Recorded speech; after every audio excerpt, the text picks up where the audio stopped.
అందరికీ నమస్కారం.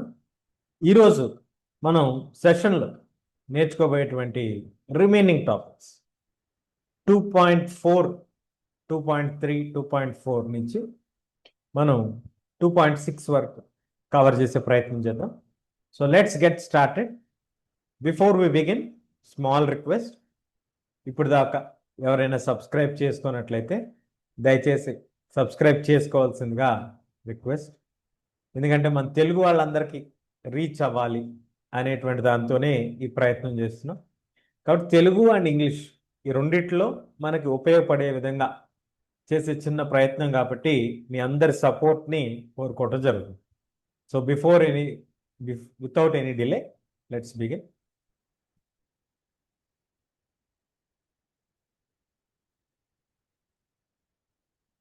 So you can see here 2.2లో మనం ఏం చేసాం అంటే ఫుడ్ ఎలాగా, how the Britain got its food from other places, వేరే ప్రాంతాల నుంచి ఫుడ్ ఎలా వచ్చింది, ఇవన్నీ కూడా మనం డిస్కస్ చేసుకున్నాం.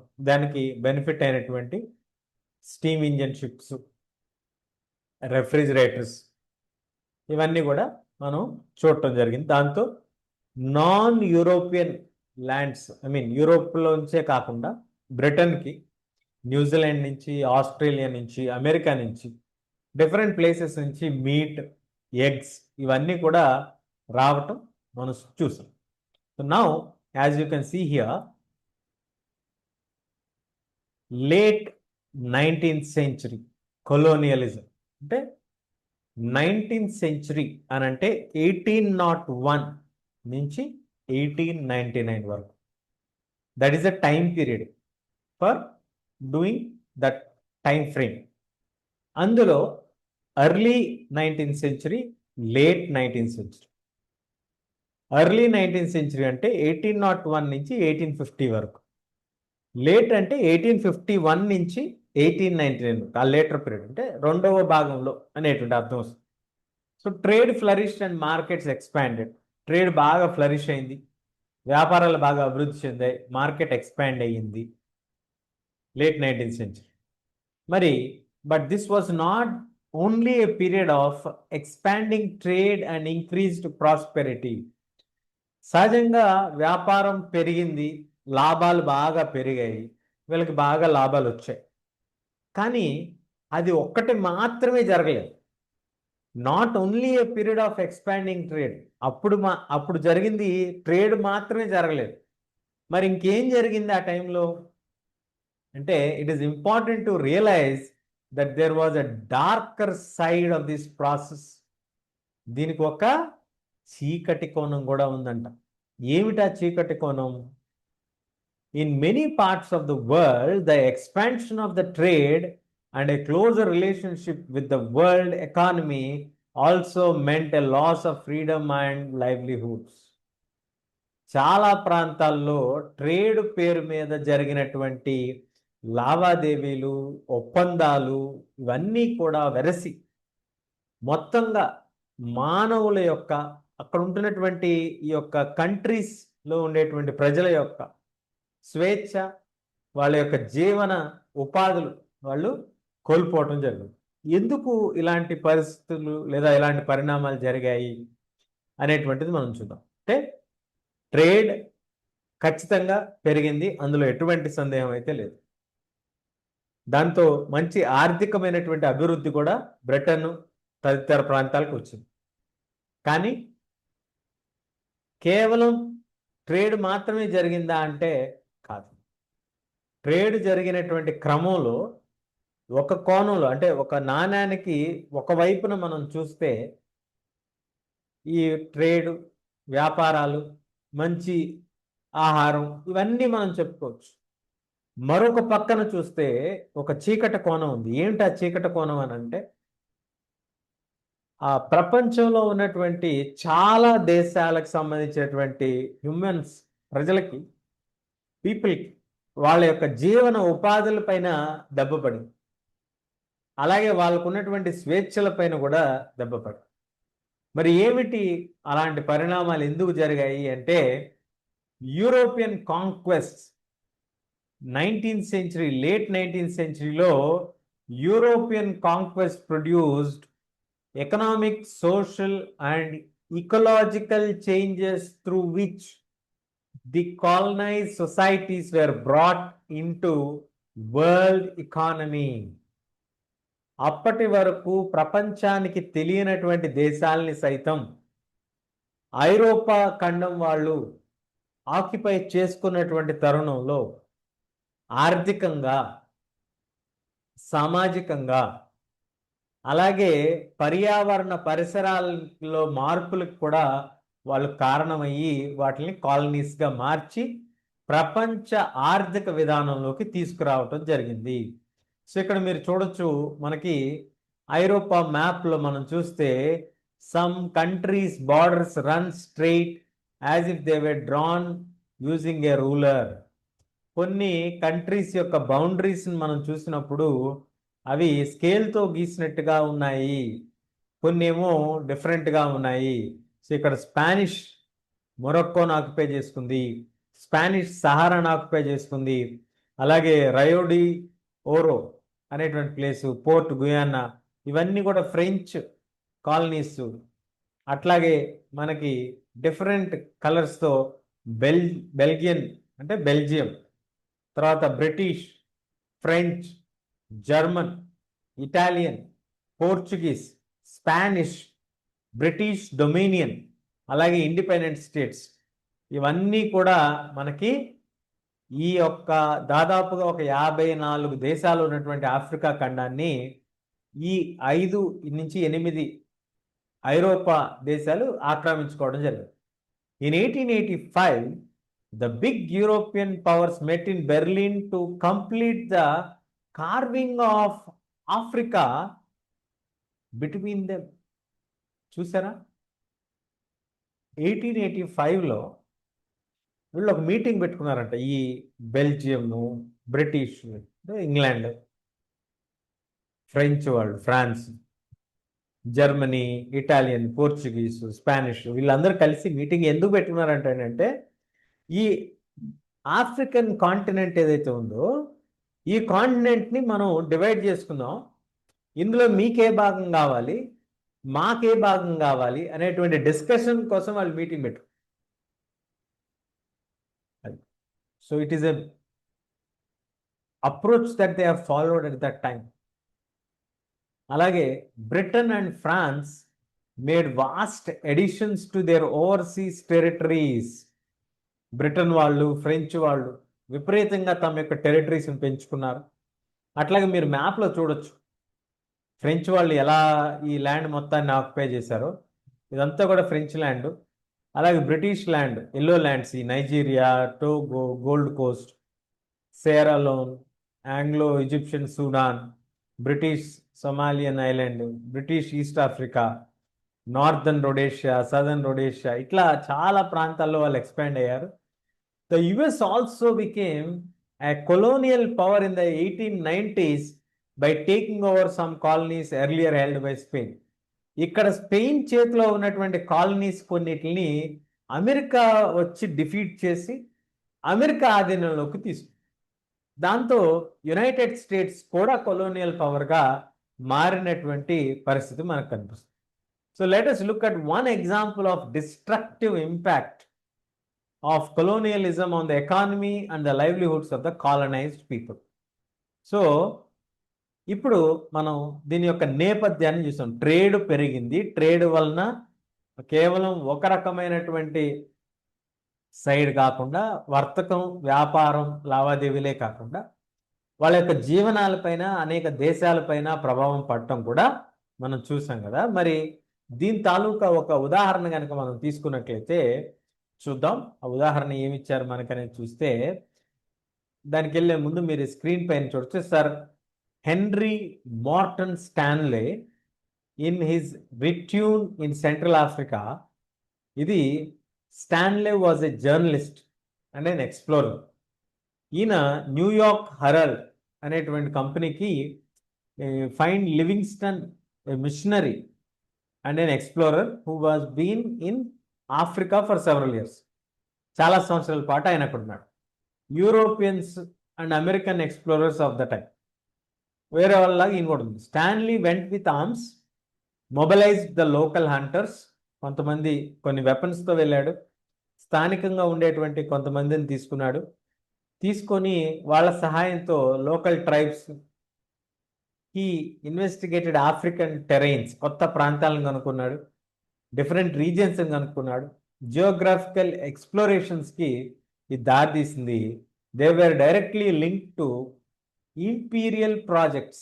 ఈయన కనుగొన్నటువంటి ప్రాంతాలు ఏవైతే ఉన్నాయో అవన్నీ కూడా తర్వాత అవి ఆక్యుపై అయ్యి ఆయా దేశాలకి అవి గనులుగా మారాయి లేదా ఆదాయ వనరులుగా మారాయి అనేటువంటి అంశం మనం ఇక్కడ క్లియర్గా నోట్ చేసుకోవచ్చు. ఇది sir Henry Marton Stanley central ఆఫ్రికాలో చేసినటువంటి. అట్లాగే మనకి రిండర్పెస్ట్ లేదా క్యాటిల్ ప్లేగ్ అనేటువంటిది వచ్చింది. సో ఇది ఎగ్జాంపుల్ చూద్దాం అనుకున్నాం కదా. ఇన్ ఆఫ్రికా 1890 చాలా ఫాస్ట్గా స్ప్రెడ్ అవుతున్నటువంటి ఒక డిసీజ్ ఏంటంటే క్యాటిల్ ప్లేగ్. ఈ క్యాటిల్ ప్లేగ్ లేదా రిండర్పెస్ట్, ఈ రిండర్పెస్ట్ అనేటువంటిది ఏంటంటే టెరిఫైయింగ్ ఇంపాక్ట్, చాలా విపరీతమైనటువంటి ఇంపాక్ట్ మనకి people's livelihood and local economy పైన పడింది. ఎందుకు పడిందంటే ఇది ఒక గుడ్ ఎగ్జాంపుల్గా మనకు ఉపయోగపడుతుంది. ఎందుకు? యూరోపియన్ ఇంపీరియల్ ఇంపాక్ట్, ఐరోపా వాళ్ళు ఆక్యుపై చేసుకున్నటువంటి కాలనీస్లో అక్కడ ఉండేటువంటి ఈ క్యాటిల్, ఈ యొక్క బఫెలోస్ కానీ, గోట్ కానీ, షీప్ కానీ, ఇవన్నీ కూడా క్యాటిల్ కిందకి వస్తాయి. సో ఈ క్యాటిల్ వైడ్ స్ప్రెడ్గా వీళ్ళు డిపెండ్ అయి ఉన్నారు. యూరోపియన్ ఇంపీరియల్ ఇంపాక్ట్ ఏంటి? వీటిని కాలనీలుగా మార్చుకున్నాం. అలా మార్చుకున్నటువంటి తరుణంలో ఈ డిసీజ్ ఎఫెక్ట్ అయినప్పుడు cattle reshape the lives and the fortunes of thousands of people and their relations with the rest of the world. చాలా మంది వీటిపై ఆధారపడి బతుకుతున్నారు కదా. మరి దీని యొక్క ఆహారంపై ఆధారపడి బతుకుతున్నటువంటి ఒక నేపథ్యంలో ఈ ఆహారం అనేటువంటిది అందుబాటులో లేనటువంటి ఒక సందర్భం, మరి ఏ విధంగా వీళ్ళు ఇదయ్యారు అనేటువంటిది మనకి ఇందులో ఇంపార్టెంట్ ఆస్పెక్ట్. అంటే వీళ్ళు తీసుకొచ్చినటువంటి ఈ యొక్క ఇంపాక్ట్ వీళ్ళు కాలనీస్గా మార్చుకోవడం వల్ల వాళ్ళ కేవలం ఆ దేశం పైన మాత్రమే కాకుండా ఈ దేశం తాలూకు బెనిఫిట్స్ వేరే కంట్రీస్ తీసుకుంటున్నాయి కాబట్టి ఆ దేశానికి కూడా దీని యొక్క ప్రభావం పడింది అనేటువంటిది మనం చూస్తాం. So historically Africa was abundant land and relatively small population. మనం అక్కడ తీసుకున్నట్లయితే ఆఫ్రికాలో చాలా భూభాగం ఉంది, పాపులేషన్ చూస్తే చాలా తక్కువగా ఉంది. For centuries land and life stock sustained African livelihoods. Africa వాళ్ళ యొక్క జీవన విధానంలో ప్రజలకు ఎక్కడా కూడా రోజువారీ కూలీ కోసం పని చేయాల్సినటువంటి పరిస్థితి వాళ్ళకి ఎక్కడా కనిపించదు. ఎందుకు? వాళ్ళకు ఉన్నటువంటి భూములు, వాళ్ళకు ఉన్నటువంటి జంతు సంపద, వాటితో వాళ్ళకి సరిపోయేది. వాళ్ళకి ఎక్కడా పని చేసుకొని సంపాదించుకోవాల్సినటువంటి పరిస్థితి ఉండేది కాదు. అట్లాంటి ఒక అవసరం వచ్చింది కాదు. But in the late 19th century Africa there were few consumer goods that wages could buy. కొన్ని మాత్రమే వస్తువులు ఉన్నాయి. If you had been an African possessing land and livestock and there was a plenty of both, you too would have been a little reason to work for a wage. మీకు కూడా పనిచేయడానికి చాలా తక్కువ అవకాశాలు ఉండేవి లేదా అవసరం ఉండేది అనుకోవచ్చు. కానీ లేట్ 19th centuryకి వచ్చేపాటికి ఆఫ్రికన్స్ యొక్క నైజం ఏంటి? యూరోపియన్స్కి ఏం కావాలి? ఇది మనం కంటెక్స్ట్ చూద్దాం. అంటే మనకి ఒక కొత్త ప్రాంతం ఆఫ్రికా అనేటువంటిది ఒక కొత్త భూభాగం, చాలా ఎక్కువ ల్యాండ్ ఉంది ఇక్కడ. అనేక దేశాల నుంచి ఇక్కడికి వలస వచ్చారు. ఇక్కడ ల్యాండ్ ఉంది, జంతువులు ఉన్నాయి, తక్కువ మంది జనాభా ఉన్నారు. కొంత వాళ్ళకి సివిలైజేషన్ తెలియదు అనే దానికంటే కూడా వాళ్ళది ఒక డిఫరెంట్ సివిలైజేషన్ అనుకుంది. వీళ్ళది ఒక అడ్వాన్స్డ్ టెక్నాలజీ వర్షన్స్తో వీళ్ళు ఉన్నారు. కాబట్టి వీళ్ళు ఇక్కడికి వచ్చి వీళ్ళపైన ఆధీనం చెలాయిస్తూ వీళ్ళని ఇప్పుడు పని వాళ్ళగా మార్చాలి. వీళ్ళని పని వాళ్ళుగా మార్చాలి అంటే Europeans were attracted to Africa due to its vast resources of land and minerals. వీళ్ళు ఎందుకు వచ్చారు ఇక్కడికి? ఈ ఆఫ్రికా ప్రాంతానికి ఎందుకు వచ్చారు వీళ్ళు? అక్కడ ఉన్నటువంటి విస్తారమైనటువంటి భూమి, ఆ భూమి లోపల బంగారం, వజ్రాలు, ఇట్లా చాలా మినరల్స్ వాళ్ళకి అందుబాటులో. అలా కాకపోయినా ఆ ల్యాండ్ పైన పంటలను పండించుకోవడానికి కూడా వెసులుబాటు. మీకు యూరోప్లో దేశాలైతే ఉన్నాయి కానీ ఆ దేశాల్లో సగం సదర్న్ పార్ట్ ఆఫ్ యూరోప్లో ఉన్నాయి మాత్రమే వ్యవసాయానికి అనుకూలత ఉంటుంది. నార్దర్న్ పార్ట్ ఆఫ్ యూరోప్లో మనకి పెద్దగా అగ్రికల్చర్కి ఫెసిలిటేట్ అయ్యేటువంటి ల్యాండ్ కాదు. కాబట్టి వాళ్ళకి ఈ ఫుడ్కి కానీ వీటికి కానీ అన్నిటికి కూడా వేరే ప్రాంతాలపైన డిపెండ్ అవ్వాల్సినటువంటి పరిస్థితే ఉంది. సో ఇట్లాంటి చోట ఎక్కడైతే వీళ్ళకి ల్యాండ్ దొరికింది, క్రాప్స్ ప్రొడ్యూస్ చేసుకోవచ్చు, ప్రొడ్యూస్ చేసుకున్నటువంటి క్రాప్స్ ఐరోపా మార్కెట్లో అమ్ముకోవచ్చు. ఇట్లా ఒక బంపర్ ఆఫర్ అని అంటాం కదా మనం, సూపర్ ఆఫర్ తగిలింది అన్నట్టుగా అట్లాంటి ఒక ఆఫర్ వీళ్ళకి వచ్చింది. సో మినరల్స్ ఉన్నాయి, ఇట్లా ఎక్స్పోర్ట్ చేసుకోవచ్చు. There was an unexpected problem. వీళ్ళు అదంతా బాగుంది, మనకు మంచి ల్యాండ్ వచ్చింది, మంచి ఇది ఉంది అని ఊహించుకుంటారు, బాగుంది. కానీ ఒక చిన్న ట్విస్ట్ వచ్చింది అనమాట స్టోరీ. ఏంటయా అంటే shortage of labour willing to work for wages.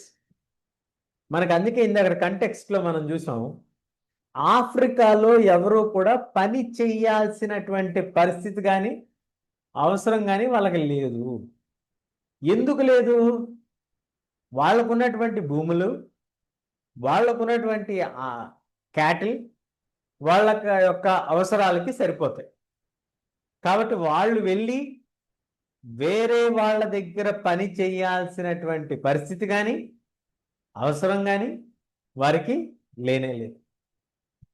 మరి అలాంటప్పుడు ఐరోపా ఖండం నుంచి ఇక్కడికి మనుషులను తెప్పించి పని చేయించటం సాధ్యమయ్యేటువంటి పనేనా?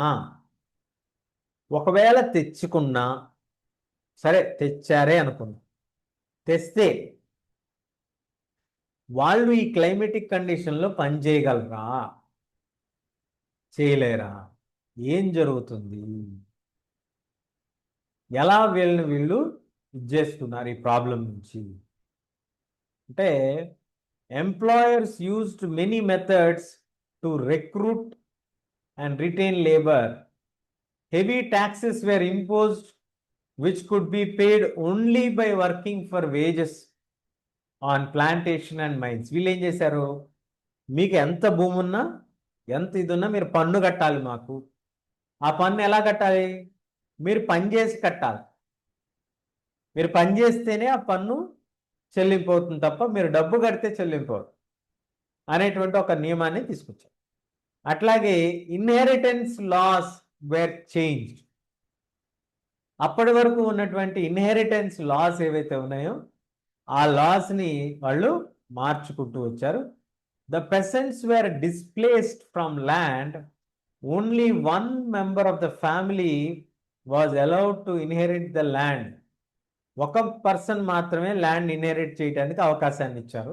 అంటే వారసత్వంగా వచ్చేటువంటి ల్యాండ్, ఈ వారసత్వంగా వచ్చేటువంటి ల్యాండ్ ఒక్క పర్సన్కి మాత్రమే ఇస్తారు. అంటే అప్పట్లో ఒక్క పర్సన్ ఉండటం అనేది చాలా రేర్, ఒక్క చైల్డ్ ఉండటం అనేది అప్పట్లో మనకు కామన్ అయిపోయింది. కానీ అప్పట్లో చూసుకుంటే మినిమం 5 మెంబర్స్ లేకపోతే ఇంకా అంతకంటే ఎక్కువగా ఉండేటువంటి అవకాశం ఉండేది. కాబట్టి అక్కడ వాళ్ళు ఏం చేశారు, మీరు ఇన్హెరిట్ చేసుకోలేరు, మీకు వారసత్వ సంపద రాదు, కాబట్టి మీరు నెక్స్ట్ ఆప్షన్ ఏంటి, మీరు వెళ్ళి పని చేయాలి.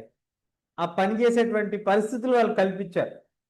Mine workers were also confined in compounds and were not allowed to move freely. వీళ్ళు బయటకు వెళ్తే మాకు ఇంత కష్టంగా ఉందని చెప్తారేమో, మరి ఇంకేమనుకున్నారో వాళ్ళు, ఆ మైనింగ్లో వర్క్ చేసే వాళ్ళని కూడా ఎక్కడికి బయటికి పంపించేవాళ్ళుగా. So then came the rinderpest, the devastating cattle disease. అప్పుడు ఈ రిండర్ పెస్ట్ అనేటువంటిది వచ్చింది. ఏంటయ్యా ఈ రిండర్ పెస్ట్ అనేది అంటే, ఇది ఒక infection for the cattle diseases.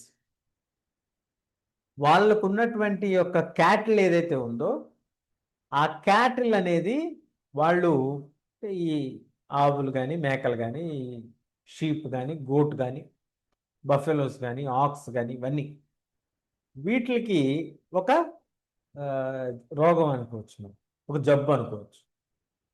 So it was carried by an infected cattle imported from British Asia to feed the Italian soldiers invading Eritrea in Eastern Africa. ఇది British వాళ్ళు తీసుకొచ్చారు, ఇటాలియన్ సోల్జర్స్కి ఆహారంగా పెట్టడానికి తీసుకొచ్చినటువంటి ఒక జంతువులు తాలూకా మాంసంలో వచ్చింది అనుకుంది. వస్తే entering Africa in the east, rinder spread moved west like forest fire. అడవి మంట ఎలాగైతే ఒక దిక్కును మొదలు ఎలా వెళ్ళిపోతుందో అలాగా ఈ జబ్బు వచ్చి అన్ని జంతువులకి పాకిపోయింది. అట్లాంటిక్ కోస్ట్ తూర్పుని తీసుకొస్తే పశ్చిమాన ఉన్నటువంటి అట్లాంటిక్ కోస్ట్కి, అలాగే కింద ఉన్నటువంటి కేప్ ఆఫ్ గుడ్ హోప్ దాకా వెళ్ళిపోయింది, సదర్న్ మోస్ట్ టిప్. దాదాపు 5 yearsలో 90% ఆఫ్ ద క్యాటిల్ అనేది చచ్చిపోయింది. ఈ 90% ఆఫ్ ద క్యాటిల్ చచ్చిపోవడంతో the loss of the cattle destroyed the African livelihood. వాళ్ళకున్నటువంటి జీవన ఉపాధి అనేది కోల్పోయారు. So planters, mine owners, colonial governments now successfully monopolized what scarce cattle resources remained. మిగిలినటువంటి క్యాటిల్ రిసోర్సెస్ని వాళ్ళు వాడేసుకోవటం మొదలుపెట్టారు. To strengthen there power and force the Africans into labour market. ఎప్పుడైతే వీళ్ళకి లైవ్లీహుడ్ లేకుండా పోయింది, దాంతో వీళ్ళని బలవంతంగా పని చేయటానికి విల్లింగ్నెస్కి తీసుకురావడం జరిగింది. అంటే there is no option left. ఉన్నటువంటి ఆప్షన్ అది ఒకటే. అది is it a conspiracy that they have brought that disease, లేదా సహజంగా వచ్చిందా అనేది మనకి ఇంకా తెలియదు. If anyone is curious to know, they can definitely research on that. So ఈ scarce resources cattle European colonisers conquer చేసుకొని, వీళ్ళకి ఎటువంటి ల్యాండ్ లేకుండా, ల్యాండ్ మాత్రం ఉంది, ఎటువంటి యానిమల్స్ లేవు. దాంతో stories can be told about the impact of western conquest or the other parts of the 19th century. So ఈ విధంగా మనకి ఈ యొక్క ఆఫ్రికా ఖండం అనేది పూర్తిగా వీళ్ళ యొక్క ఆధీనంలోకి ఎలా వెళ్ళిపోయింది అనేటువంటి దాన్ని మనం క్లియర్గా చూసుకోవచ్చు. మొట్టమొదటిగా వాళ్ళకి ఒక కొత్త ల్యాండ్ అనేది దొరికింది. 1885లో వాళ్ళ యొక్క మీటింగ్ జరిగింది. ఆ మీటింగ్లో వాళ్ళు డిసైడ్ చేసుకున్నారు, ఆఫ్రికన్స్ ల్యాండ్ని బ్రిటిషు, ఫ్రెంచ్, స్పానిష్, ఇటాలియన్ వీళ్ళందరూ కలిసి ఎలా పంచుకోవాలని డిసైడ్ చేసుకున్నారు. ఇలా పంచుకునేటువంటి క్రమంలో వాళ్ళు కొంత భూభాగాల్ని ఆక్యుపై చేసుకున్నారు. స్పానిష్ భూభాగాలని కొన్నిటిని కట్ చేసి, స్పానిష్ ఓడించి యుఎస్ఏ అక్కడ ఫామ్ అయినటువంటి సందర్భం, యుఎస్ఏ అక్కడ కంట్రోల్ తీసుకుంది స్పానిష్ ల్యాండ్స్ని. ఈ విధంగా ల్యాండ్స్ని కంట్రోల్లోకి తీసుకున్నటువంటి తరుణంలో మరి అక్కడ ఉన్నటువంటి ల్యాండ్, విస్తారమైనటువంటి ల్యాండ్ వాళ్ళకి అందుబాటులోకి వచ్చింది. ఈ ల్యాండ్ అందుబాటులోకి వచ్చింది, అందులో ఎటువంటి అనుమానం లేదు. కానీ వాళ్ళకు ఒక చిన్న ట్విస్ట్ కూడా ఏర్పడింది. ఏంటంటే ఆఫ్రికన్స్లో సహజంగా ఉన్నటువంటి ఒక లక్షణం ఏంటంటే వాళ్ళకి జనాభా చాలా తక్కువ, భూములు ఎక్కువ భూములు ఉన్నాయి, వాళ్ళకి చాలా విపరీతమైనటువంటి భూమి ఉంది, దాంతోపాటు కొంత జంతు సంపద కూడా ఉంది. కాబట్టి వాళ్ళ జీవితానికి, వాళ్ళు రోజువారీగా వాళ్ళు దైనందిన జీవితం గడపటానికి వారికి అవసరమైనటువంటి వనరులు వాళ్ళ దగ్గర ఉన్నాయి. సో వీళ్ళెవరూ కూడా పని చేయటానికి ఇంట్రెస్టెడ్గా లేరు. అది pain point. No one is ready or willing to work. Land ఉంది, ప్లేస్ కంట్రోల్లో ఉంది, కానీ people are not there to work. అలాంటి ఒక సందర్భంలో మరి యాదృచ్ఛికంగా జరిగిందో లేదా కుట్రపూరితంగా జరిగిందో మనకు తెలియదు, కానీ రిండర్ పెస్ట్ లేదా క్యాటిల్ ప్లేగ్ అనేటువంటి డిసీజ్ ఒక ఆహారంగా తీసుకొచ్చినటువంటి క్రమంలో అది ఆఫ్రికా అంతటా స్ప్రెడ్ అయ్యి, ఆ స్ప్రెడ్ అయినటువంటి తరుణంలో క్యాటిల్ మొత్తాన్ని అది దాదాపుగా 90% చంపేస్తే మిగిలినటువంటి 10% ఈ ఆఫ్రికన్స్, ఈ కాలనైజర్స్ వీళ్ళందరూ తీసేసుకుంటే ఇంకా వేరే ఆప్షన్ ఏమీ లేదు. కాబట్టి వాళ్ళ యొక్క లైవ్లీహుడ్డే వాళ్ళని కోల్పోయారు. కాబట్టి ఉన్నటువంటి అవకాశం ఏంటి అంటే పని చేయాల్సినటువంటి పరిస్థితి.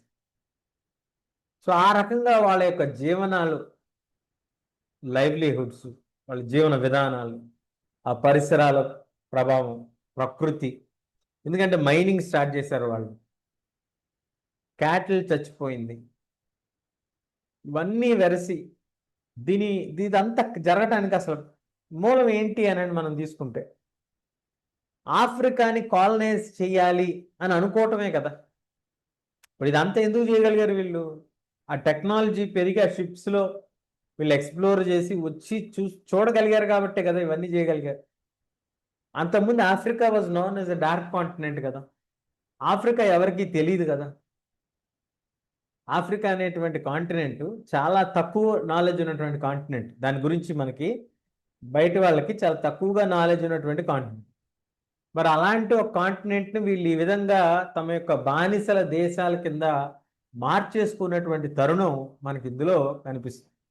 సో ఒక డిసీజ్, క్యాటిల్ ప్లేగ్, ఎలా పని చేయటానికి సుముఖత లేనటువంటి ఆఫ్రికన్ కమ్యూనిటీస్ ఫోర్స్ఫుల్గా there is no option left అనేటువంటి ఒక పరిస్థితికి ఎలా మారిపోయింది అనేటువంటిది మనకి ఇదొక చక్కటి ఉదాహరణగా మనం చెప్పుకోవచ్చు. Stay tune, will catch you soon in the next one.